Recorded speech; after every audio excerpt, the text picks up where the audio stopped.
Welcome to the Curly Hair Q&A Mondays with Melanie show. I'm your host, Ken Nickels, and I'm here with Melanie Nickels. She is the founder of the Raw Hair Organic Salon in beautiful Naples, Florida.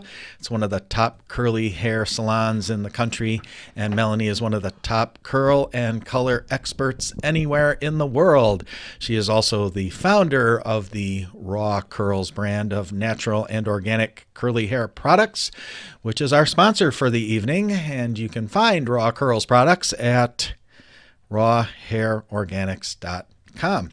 So don't forget to check them out. Not now, but check them out later. So anyway, episode 116, and tomorrow morning at 5:30 a.m. Eastern Time, you can also listen to this episode on podcast on Apple Podcasts, Google Play Music, Stitcher, Spotify, iHeartRadio, and pretty much everywhere else you listen to or consume podcasts. So anyway, Melanie, how are you today? I am recovering from Easter. Recovering from Easter. Good. Good. Yeah, we ate like pigs. It's Monday Madness. Yeah, we did. We ate, and I continued to eat like a pig today. I had leftovers. Did you? You had the leftovers? Yeah. I ate some of the soggy salad. Oh, no. I had the eggplant rollatini and meatballs. Delicious. Yummy. Yeah, it was good. Yeah, we have some friends that invite us over every Easter. Oh my God, it's been many years, many years, and it's wonderful. So, and we're thankful for that. So And today I was out. Guess what I was doing today? Day Day after Easter. Buying Easter stuff for next year for the salon. Oh, wait, no. Candy for the candy dish at the salon. You got it. You got it. I spent over $100 on chocolates. So we're stocked up for about a month. Oh, we have a friend, Melanie and I have a friend who, I don't know if she still does it, but that's where Melanie got the idea. Her name's Maria, and she's small. She's not a big woman. My size. Yeah, not a big. She used to. Those are those 2-pound bags of like candy bars and M&Ms and stuff that you get. Those like 2-pound bags. Was she going through one of those a week or something? Oh no, one a night. One a night. She'd eat one a night, and wasn't a diabetic or anything either. I don't know how. Yeah, I don't know how she gets away with that. I don't know, but yeah, she told us she does that. She's got like a closet, like full. She buys more than I do. Hundreds of bags. She she'll gets buy. like 3 cartfuls. I just fill one, and they look at me crazy when I go up to the checkout, and I just tell them it's menopause. I don't know how she does it. Right? Somebody asked me if I was a teacher. I'm like, I'm pretty sure teachers aren't giving out this much candy. I hope not. Oh boy, yeah. I just mess with them. I'm like, do you think I have a problem? Maybe. Nah, maybe. Oh boy. Got a fun fact for us today or no? Well, I do. This is actually a follow-up fun fact because I was going to share it previously and I didn't have a chance because we were on to so many other things, but you'll get a kick out of this because literally the week after we showed your picture with your mullet. I did not have a mullet. Yep. When we showed the picture of your mullet from when we first met, I got our industry magazine. Are they coming back in style? Beauty Launchpad Or is there magazine. a picture of me in there? Yeah. There is not. There better not be. And I literally opened this up and I couldn't even believe it. It said, rock the mullet. Oh my God, the mullet is coming back. They really had pictures of, but actually they're pretty cool. This one looks like an Ashton Kutcher haircut and this one looks more like a shag to me. See? Yeah, they're not bad. They're not bad, but it's still a mullet. Yeah, I couldn't believe it. It literally was in our industry magazine showing them Theo Vaughn wears a mullet. Well, these are modified mullets. I'll give you that. So, Ken, maybe that'll be your next haircut. Going back to the good old days. Oh, God, no. Now we have to grow it out because we just cut it all off. I'm not. Yeah, no. I'm really liking the lengths it is. So, hey, so thanks, but no thanks. Anyway, thanks, but no thanks. So there you go. Oh, boy. That's a fun fact. Yeah, there's your fun fact. All right, you want to get into some questions? You know, today, before I forget, Melanie, to tell you, today is also an Ask Me Anything show. Oh. We have some Ask Me Anything questions. So Okay. it should be interesting. Did you have more color questions left over from last week? Is that, or are we just going to do Ask Me Anything? We're just gonna do Ask Me Anythings. Well, what are you doing? What am I doing? Yeah. No other fun facts? You want to just get into questions? Yeah, Okay. we were going to get into questions. Okay, good. All right, Melanie, I've been doing the Curly Girl method for 12 days, and my day 2 and day 3 hair is just awful. I do the pineapple, satin pillowcase, and refresh with some leave-in, and I just end up pulling it into a loose bun or pinning it back. Any tricks or tips? I have 2B, 2C curls. Any suggestions? 2B, 2C. So that's a little wavy. Well, let's see. It sounds like she's pretty much doing the right things. You know, someone else, I've had this question come up before, people that even come in the salon that are struggling. So maybe, you know, instead of doing a loose pineapple, try doing a twist and just putting one big clip on the top of your head instead of, you know, you just have to pull it up loosely, whatever you do, even a loose braid, you know, that can give you the, you know, nice waves the next morning. And then I like to refresh with the Raw Curls Anti-Frizz, which is just like any other light leave-in spray conditioner. It's, you know, some people even make their own concoction. So it's going to spritz and moisten the curls and refresh them so that you can reshape them. But otherwise, you know, some people just have to re-wet and restyle. Okay. Or you know, some of my clients like to add a spray gel after they spritz and moisten it with you know, the light leave-in spray conditioner. So you could try that. Perfect. Okay. All right. Let's see. Why are you looking Next at cars? questions. Because it was an Ask Me Anything question. I don't have a picture. Oh, okay. Somebody asked, so I was looking. How come we have no products out here? Because we're making big changes here on the in the studio, so they're just not finished yet. Okay. All right. Okay. Do raw curls? This is a raw curls question. Do raw curls products go bad after a certain amount of time after being opened? Will they not work as well? Particularly the raw curls for curly hair cleanser, conditioner, firm hold gel, and anti-frizz spray.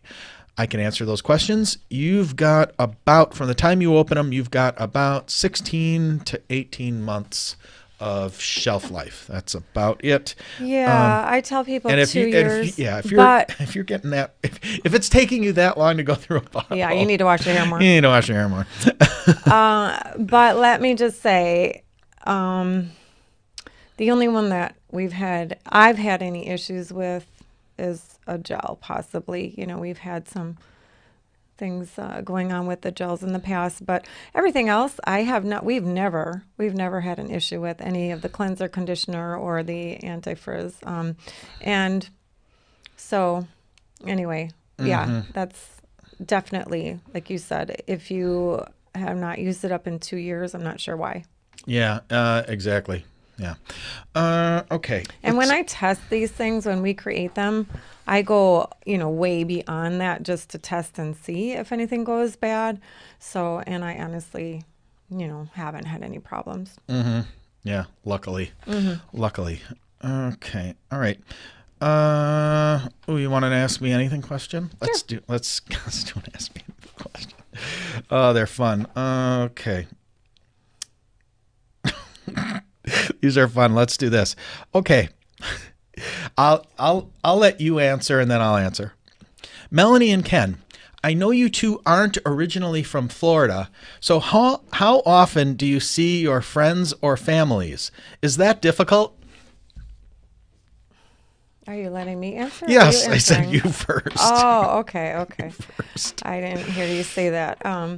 So yeah, it is difficult because we work basically 7 days a week and 18 hours a day. running the couple businesses that we have and doing the show like this. And so it is hard to get away. And really, the only family that I tend to go and visit would be my mother.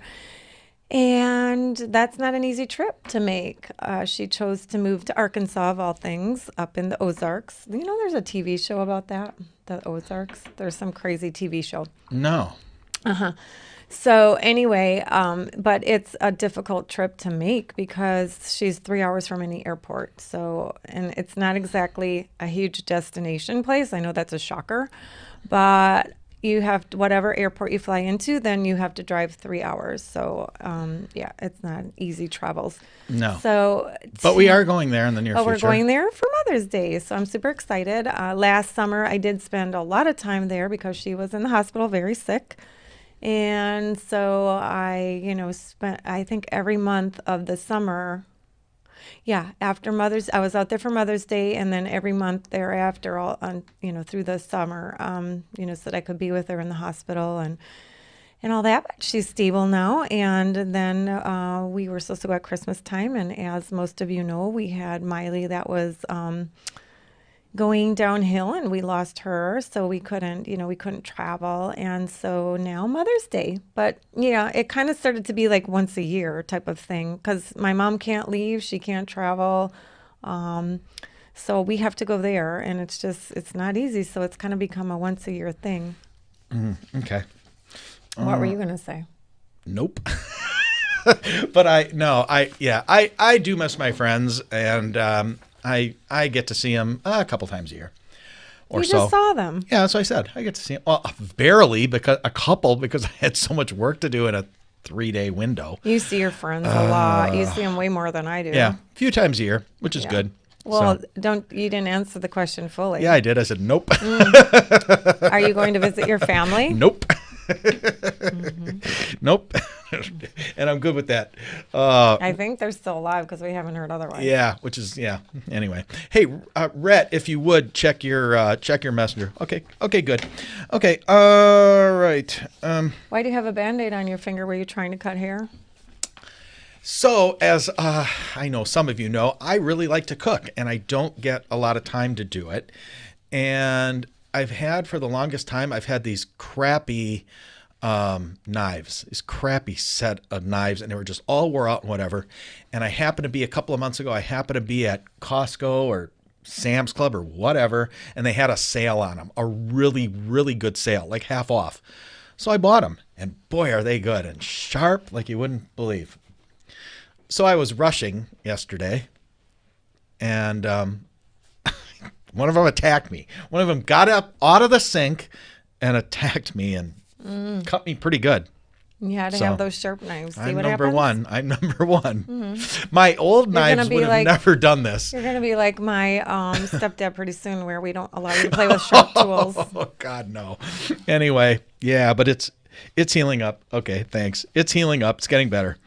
But man, it's smarted. I'll tell you that much. It's smarted, but it's getting better. No stitches. I don't think they would have stitched it anyway. It's too small. All right. Okay. Oh, here's one for Melanie. Here's a good one. Melanie, every time I go to a new stylist, they always ask me who did my hair the last time and then go ahead and badmouth their work. It's very discouraging to hear this everywhere you go. What's the best advice you can give on finding a highly qualified stylist? That is an excellent question on a couple of fronts because, yeah, I've heard that a lot I've heard curl experts discuss that where they will say that they openly have no problem criticizing the work of someone else who sits in their chair. What are your thoughts on that? Because I get it.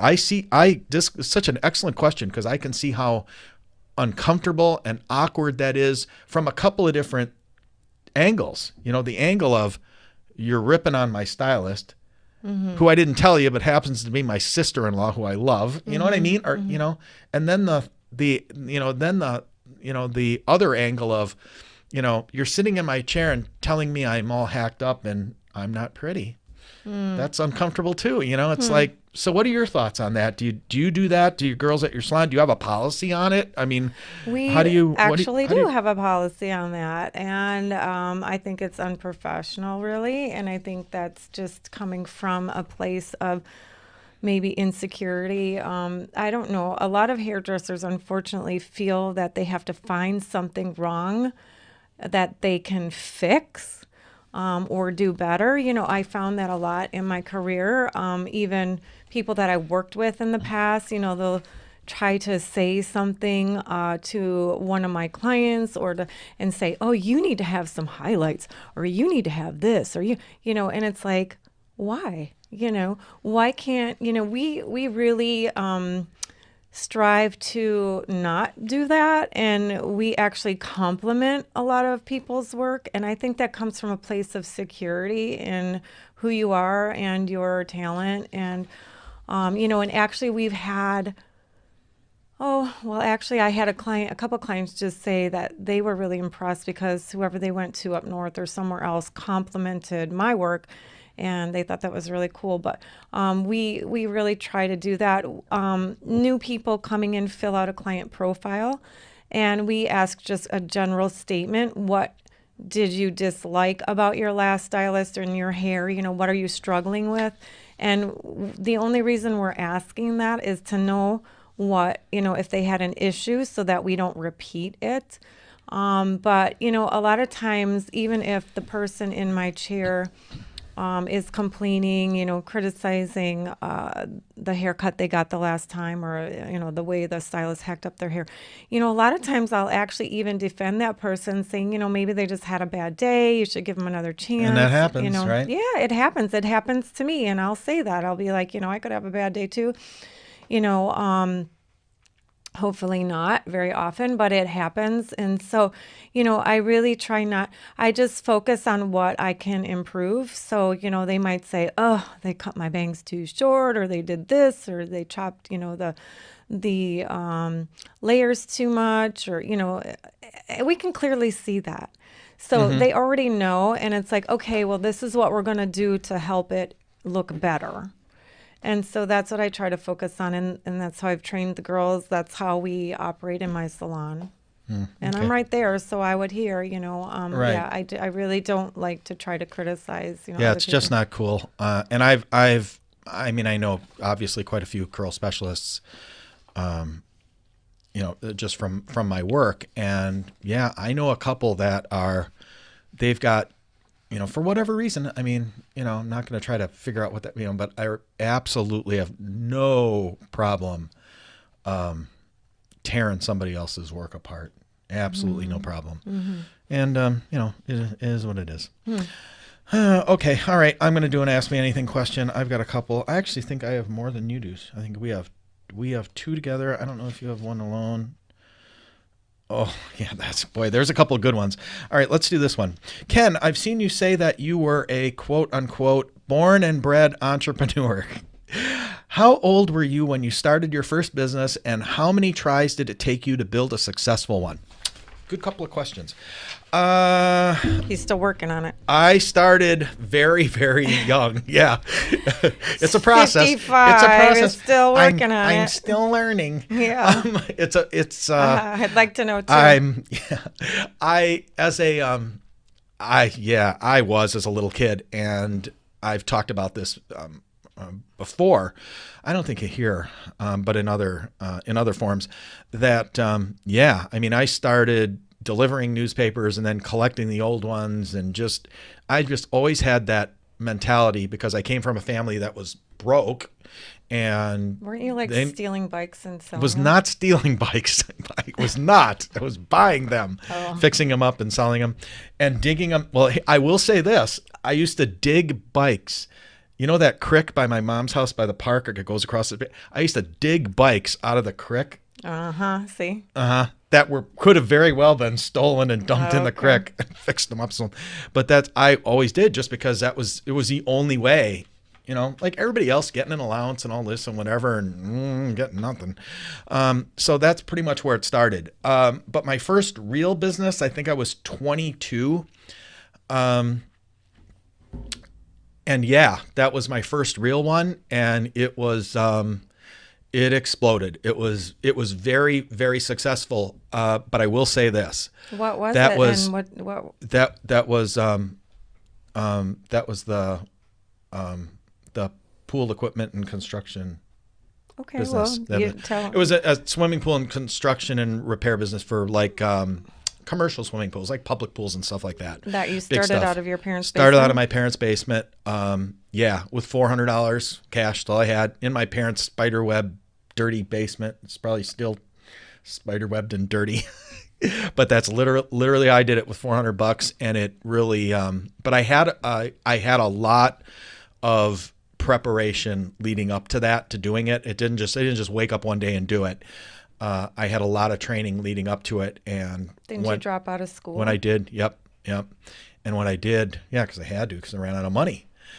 But it was right from the start. It was very big in a matter of just a couple of years. But I will say this, that absolutely a double-edged sword for it's great to be able to say, yeah, first one, big, gigantic, whatever, blah, blah, blah. At the second, the other end of that sword is, if I was talking to a young person now, like somebody my age back then, 21, 22, 23, I wouldn't wish giant success on them. I would not wish that they'd have a big winner right out the gate, because when you get that, it's really easy for the next several years to think that every single thing you start or touch is going to be a giant home run, because then when they aren't, you got to deal with that, because it's rare. It's rare. I mean, I forget what it is. They say that it's like 0.5%. So 0.5% out of every 100 businesses started will generate $1 million in revenue. And so it's so rare. And then to get, to build something monstrous, just a monster right out of the gate, it was really easy to get that in your head, that, you start thinking you start thinking you're special. So you got a big Right. ego and a big head. Right. You start thinking you're special. And so I wouldn't wish that. So when I see young people, trying and failing, I'm like, yep, trust me, it's good for you. I know it's hard. Trust me, I know it's hard to stomach. But if your kids are young and they're trying to do this, just encourage them. Don't get on them. Just let them do it and make them keep doing it. Because the more they do it, the more they fail, the more they learn. And real double-edged sword. But failure builds success. Oh, yeah, it does. One of my clients just shared a really quote does. with me about that, and I wish maybe I can get it for next week. But it was a really good quote about that. Yeah. Yeah, so keep that in mind. I really mean about that. Success is failing and being able to make it, through the failure and to survive the failures or something like that. It was really cool. I'll ask her to send it to me again. Yeah. It was a good quote. But anybody, whether it's someone young or anybody who's listening or watching, if you're trying and failing, don't quit. You might have to do something else, but don't think just because you fail 1, 2, 3, 4, 5 times, or it's not like super successful or whatever, that does not mean you're a failure. That puts you right in line with everybody else. And like I said, it's I was lucky. I had a lot of training, but I would have learned a whole lot more. I would have learned a whole lot more had I had a couple of failures before coming right out of the gate and getting a monster. Okay. All right. Well, now let's have a related Ask Me Anything question. You ready for this? Okay. I'm ready. Melanie and Ken. This is for both Melanie and Ken separately. If you weren't in the hair care business, what business or career would you be in? I know what Melanie would be in.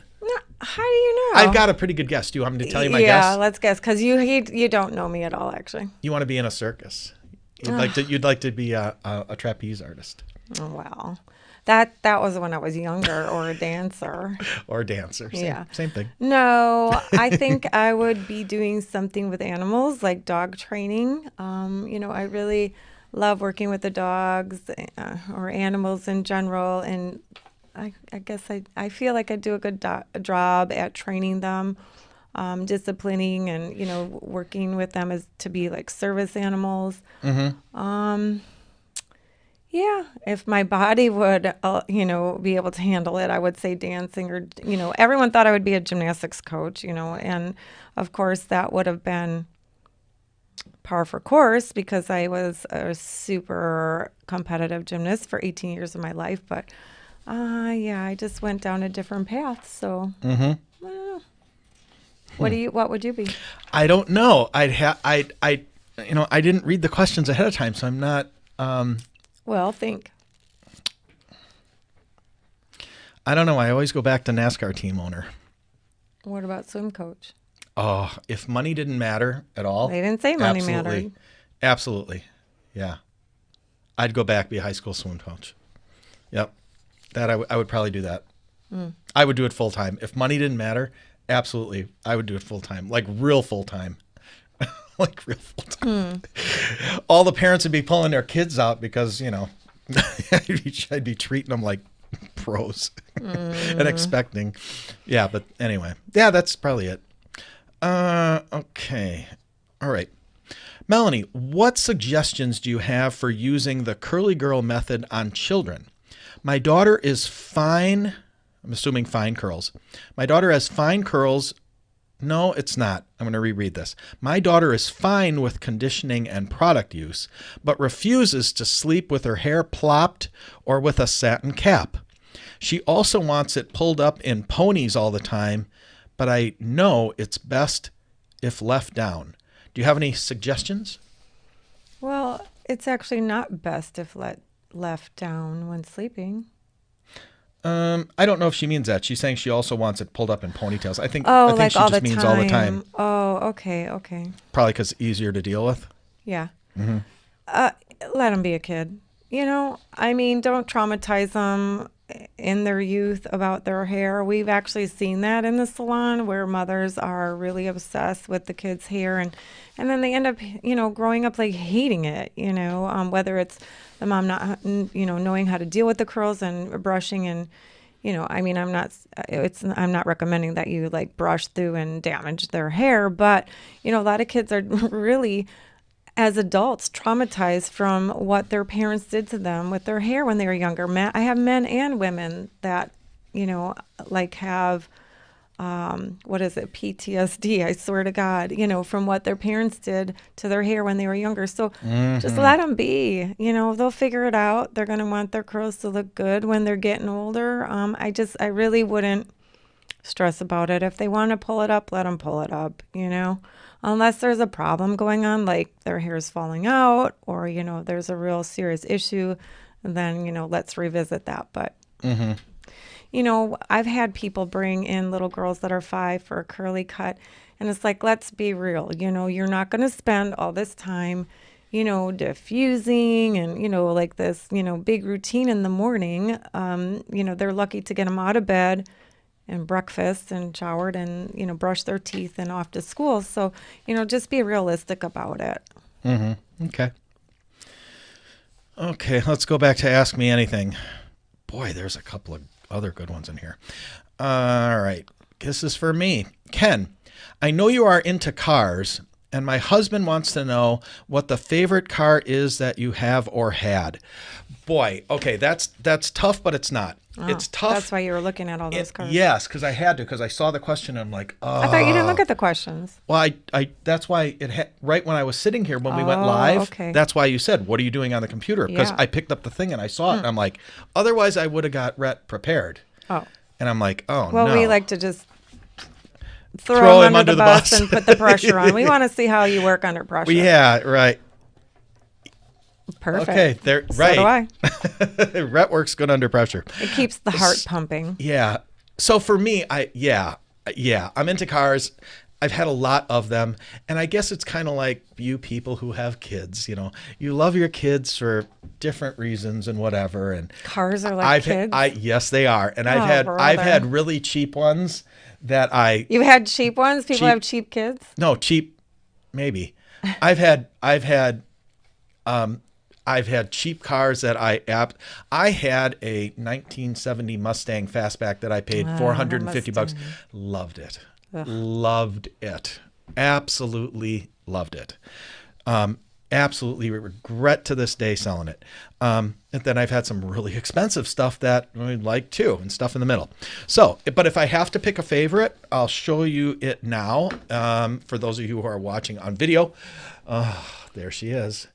That is a way to show our messy garage. Okay, you know what's funny about that picture? Those are big crates. To go to hair shows. That's what those are. If you look in our garage, the garage door is open. I know if you're on podcast, you're not seeing this. Yeah, that's our house. And that's our garage. And it's filled with those crates are what we ship when we would do big hair shows. That's what we'd ship all the stuff in. So you take a forklift and pick them up and put them on a truck. But that beautiful car. That was fun when we brought that car and we had Malcolm. Yeah. You like that one better than the tail dragger? The green one? Yeah, really? I like that better than the tail dragger. Yeah. Because I drove this car here, for those of you who aren't seeing it or looking at it, this is a 1934 Ford 3-window coupe, full fendered car. It's like a raspberry color. It's like a raspberry color. I drove that, believe it or not, for a period of time. I drove that thing every day. Right, Melanie? I parked it in the driveway. Yeah. Parked it in the driveway. I drove that every day. It had air conditioning, power steering, power brake, power everything, power windows. We used to have a video of me and Malcolm. It's floating around somewhere. We used to take it to hair shows and use it for display and whatever. Mm-hmm. But it was just a joy to drive. And I would have thought you liked the green one better. The green one was fun when we took it to hair shows. That was a lot of fun. Because it was loud and people stood around and they clapped like when you pulled in and pulled out. It was really funny. It was gorgeous. Yes. And I don't have any pictures of it handy, Yay! but and they're like clapping and cheering. It was hilarious. Yeah. It is now living in its life in East LA, which is exactly where it should be, and I'm sure it's very happy living there. Oh, I'm sure it's very happy living there. So if we go there, we might see it cruising up and down. We might. I'm sure strip. I'm sure it might. So anyway, but yeah, that was probably my favorite. I drove it like my daily driver for probably a year and a half. Love that car. Okay. See now here let's do another Ask Me Anything, just because this is a good one too, because this relates to curly hair and curly hair products and stuff. Melanie and Ken, how do you guys come up with ideas? Because I work in the salon and behind the chair, I come up with certain ideas just out of necessity. A lot of things that we've done have been born out of necessity, things that I need. And then you just, I think both of us have the kind of minds that you can't shut off. So the girls laugh at me all the time. I'm like, in my sleep, I was thinking about, and they're just like, oh my God, and people ask me if I think about stuff, hair in my sleep. And I'm like, as a matter of fact, I do, whether it's names for products or new products or hairstyles for my clients, my mind is always going and thinking, but most of the time it really comes from a place of necessity and something that we need, or that I feel the industry needs. Yeah, pretty much. I'm one of those guys. I can't turn my mind off, and I'm always thinking of the next thing, and it could be in anything. I mean, Melanie knows, she's been around me for a long time, that I come up with ideas for stuff all the time, of all different kinds of stuff. I was just going to say, we've had so many ideas over the years that we don't even execute. Yeah. Yep. That other people have, that we look back and say, we thought of that 10 years ago. Remember that, like the little can of soda? I mean, I thought just of that. All kinds of stuff like that. There's so many ideas that we have, and we just can't, like you say, execute on all of them. Yeah. Sometimes I share with other people that I think, they should run with it. But, other times we just keep going and forget about it. And then. Yeah. I used to, back in the old days, because I get so many ideas, I used to not share them with anybody. But now I've realized that, ideas are the easy part. It's the execution that's the hard part. And I've realized that almost anything. I could tell virtually anybody almost everything about a specific thing that I know a lot about that would be a great idea. And I wouldn't even worry about them stealing it, because 99.9% of the people never execute on, because it's too hard. It's too really hard. Well, like a good friend of ours who had been working on two things that she was going to patent for years, and she put over $100,000 into them, and Yeah. they still haven't Yeah. come to fruition. No. Yeah. It's a lot of hard work. It's a lot of money. And, so there's a lot of competition. Sometimes, if you're a small guy trying to create something, somebody with a lot of money and bigger comes along with the same idea and just crushes you because they can do it quicker. Yep. So it can be frustrating. But, so we've had a lot of different ideas A lot over of the years. them. Yeah. And I know a lot of times people come to me now and say, you should do this and you should do that. And I'm like, yeah, okay, I'll do it if you fund it. If you fund it. That's and figure out where I can get the time, which is always kind of my time. standard answer now, because I'd love to do a lot of these things and, suggestions that people have, but, it takes a lot of money in order to do that. So if someone's willing to fund that project, I'm all for it. Yeah, just like people talk about, hair products all the time, with us, they'll say things all the time like, come out with a deep conditioner, or come out with a, what's the other one? Curl cream. We get that all the time. And we're like, it's a lot of money and it's a lot of time. Yeah. It's a lot of money and a lot of time. People don't really understand the process. They don't understand the process. Even with our pomade that we've been having to reformulate. It took us 2 years to reformulate it. Yeah. And they're like, when are you going to have your pomade? And I'm like, I don't know. So, it just takes a long time. And even now that we've okayed the sample, they're like, when are we going to have it? When are we going to have it? And I'm like, I'm not even giving a date, because I've just learned over the time. Ken hasn't learned this lesson yet. But, if we're told 2 months, it's usually 4 to 6, So I say, I don't know. When we have it, we have it. And we'll let you know. We'll announce it. Yeah. Because it's such a long process. Yeah, it just is. Yeah, there's no way around it. But that's a good question. Yeah, Thanks. That's a really good question. That's a really good question. Yeah, they just come. I'm full of it. Ideas. Okay. You're full of something. Yeah, I'm full of something. Here's another Raw Curls question. And before I forget, next week, tell your friends.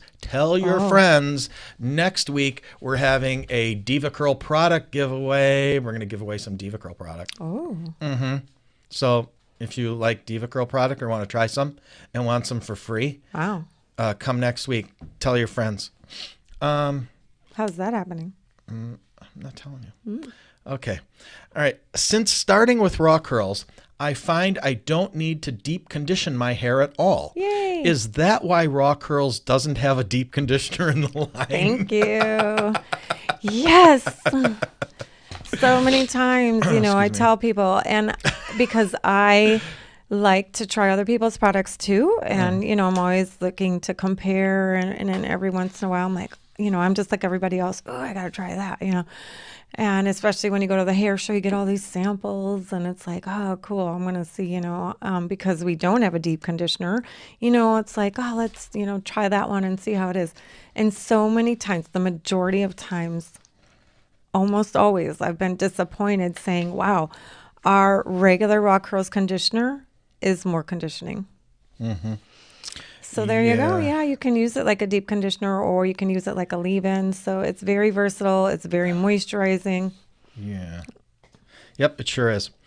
All right. Let's do... another thing before I forget. Yeah, so next week, Diva Curl giveaway. Don't forget to hang out for that. And we'll also have a little bit of an update on the Raw Curls Day of Curls giveaway. Wow. That's we'll give you an update on that. All right. We're gonna finish with this. Some of these questions we got, that where they asked me anything were, they were a little, I don't want to call them prying, but it's a really good point. That's the whole part of asking anything, isn't it? That's right. Yeah, people observe. That's for sure. This is for both Ken and Melanie. How do you deal with the negativity and haters? It seems to me that anyone who is actually doing something significant gets all the attacks, And I see that you guys get that on the internet. Does it bother you, or do you just not care? That is so true. That is so true. Yeah. And I actually talk about that to people, to parents about their kids and the bullying and everything. And I'm like, you know what? This is something that goes on even as an adult. It happens to me daily. I try not, I actually don't have time to look at it all. Like, I find out from other people. But I do. Ken does, my clients do. Thank you Yeah. for defending me, those Yeah. that do. Yeah. You know And what? I do. I have to say, for the most part, I don't care. Because I've learned to accept that that's life, and this person is absolutely right. Anytime you have success, there's people trying to take it away from you. Yep. They're trying to criticize you and pull you Yep. down. It's just coming from a place of their own insignificance or insecurities. And, I just try to remind myself of that. There's some kind of issue going on typically with that person, that they feel they have to attack you. And that they're not happy for your success. But it's just, unfortunately, the way of the world, and I don't see that changing, really. So, yeah, you just have to learn to deal with it and move on and stay focused on who you are, what Yeah. you stand for, and, stay positive and just keep doing what you're doing, and try to remember all those people that are supporting you and that you're helping, even as stylists in the salon. We talk about this quite often. Like, you'll have hundreds of clients that love you and that, think what you're doing with the hair is amazing. And then you get one person that's not happy and you're just like, oh, you're so devastated. But, you just learn to, after all the years, to move on and deal with that. And again, try to understand that, first of all, we just can't make everyone happy. It's impossible. And usually that person, if you talk to them enough, or you would realize that they're probably not in a happy place with themselves. They have a lot of other unhappy things going on in their lives. It's almost like every single time, they've been to every salon, they've been to every doctor, they've been to, and no, they're always a problem wherever they go. And, it's just like, okay, well, I just want to say you might as well leave now, because I don't think I'm going to make you happy either, but, it's just the way it is. So yeah, I pretty much, I guess that would be leaning towards the don't care, because I just try to accept and be compassionate of understanding where they're coming from. Yeah. I personally, I know a lot of you know, I'm in the online world a lot. That's my 7-day-a-week gig for the most part. So I'm in there a lot. And so I see a lot. And for me, I was going to see but I'm going to explain it. I equally care as much as I equally don't care. Yeah, I think you get more upset about it. Yeah, I care just as much as I don't care. So it's I come really in the middle. What I have realized over the years, especially over maybe the last 5 or 6, that we've really started to make an impact with a bunch of our brands. I've come to realize that those people, those haters that will actually take the time to really be mean and to be nasty, I really believe this, so in some form or fashion, those people are hurting. They are. And I've actually tried. Or struggling, like they want to do what you're doing, but they've been unsuccessful do we get that with a lot? it. Do you remember, Melanie, do you remember that one time that we were at a show and you taught a class, and that black or island woman or whatever came up and started asking us some questions, and she asked us some specific questions about the products we were making, and I told her, I'm not telling you that. And she got really upset. Do you remember that? And then I had to explain to her why I'm not telling her, and then she understood, and then her husband came. Do you remember that? Mm-mm. You don't remember that?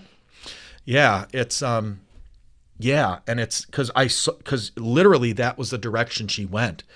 It was a perfect example. It's just that she wasn't online. She was standing in front of us, and she had been struggling so hard to create the one that those wanted you to products, tell her how to do some things. Yeah, and yeah, I'm like, yeah. I'm not telling you. It took me 5 years and $200,000 to figure it out. I'm not Yeah. telling you. Yeah. And she was really offended and upset. Yeah. And I after we talked for a while, and then she left, and she loved us, gave us hugs, and husband was there, whatever. But that goes to what I was going to say, is I really believe that for people to be like that they're really hurting in some way, you know? So I will actually say that to people. If you've ever seen that, I know a lot of you have seen it happen. And I'll do that by private messages, and I'll ask people flat out. And I think a lot of people think I'm being condescending when I do that to them, but I'll say, what's the matter? You know, I'll ask, because I really do believe that. And, you know, but it is, I don't know. so I'm better about that, as I really kind of believe. I think there's an old saying, what's that saying, that hurting people hurt people kind of thing. I really think there's a lot to that. But yeah, I mean, sometimes it's tough. Like, I see a lot more than she does. Yeah. The disrespect, the ungratefulness. Disrespect, for sure. You know, Ungratefulness, those for things sure. bother me, you know, when I've been disrespected by other professionals, Yeah. you know, but, Yeah. you know, Yeah. again. Yeah. You know what? I wouldn't even be in the hair product business if I got paid $1 for every time we were called ugly or stupid online. That's the biggest thing. That's the biggest thing we get is that we're ugly all the time. You wouldn't believe it. You would not believe it, but that's like the go-to attack. So, Okay. I know. It's, you know, it's funny. It's like, ugly and stupid. There you have it. You asked. You guys asked. We answered. All right. So we got to take our ugly and stupid butts out of here. We're done for the night. Well, you know what? I wanted to share this with people. This is more towards stylists, I guess, because I know it came up once before in the past. And since we were talking about hair coloring last week, and you know, someone had asked if I ever had something not go the way as I planned it. Remember that question? Yeah, in the hair color show. Yeah. Is that it? I don't know if it was in that show. But anyway, I just thought I'd share this, you know, to be real. It happens. And luckily for me, not often, but, you know, 99% of the time, 99.9% of the time, I usually make, you know, the best educated decision about, you know, formulating colors and things. And it goes as planned as the way that, but, you know, nothing's exact. And I just had a situation myself like that. So, you know, with all of my experience and with the laws of coloration, you know, I was coloring a head of hair that I determined should have pulled some more warmth. So I formulated accordingly, and it didn't. So I was like, oh, crap, you know.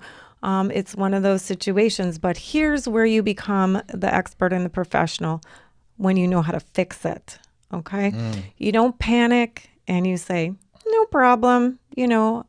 So I knew exactly what to do. I told the client, you know, we literally were drying her hair, and I'm looking at it saying, crap, you know. I mean, I'm not going to let her walk out, you know, with the result not exactly how we had expected. Because with your name on it. With my name on it, I'm not happy. I know she's not going to be happy. So having to sit there the extra time, right? Yeah. So what a bummer. Yep, it sure is. But it's like, you know, just suck it up, you know, fess up, and we can both clearly see, hey, this is not exactly what it should have been.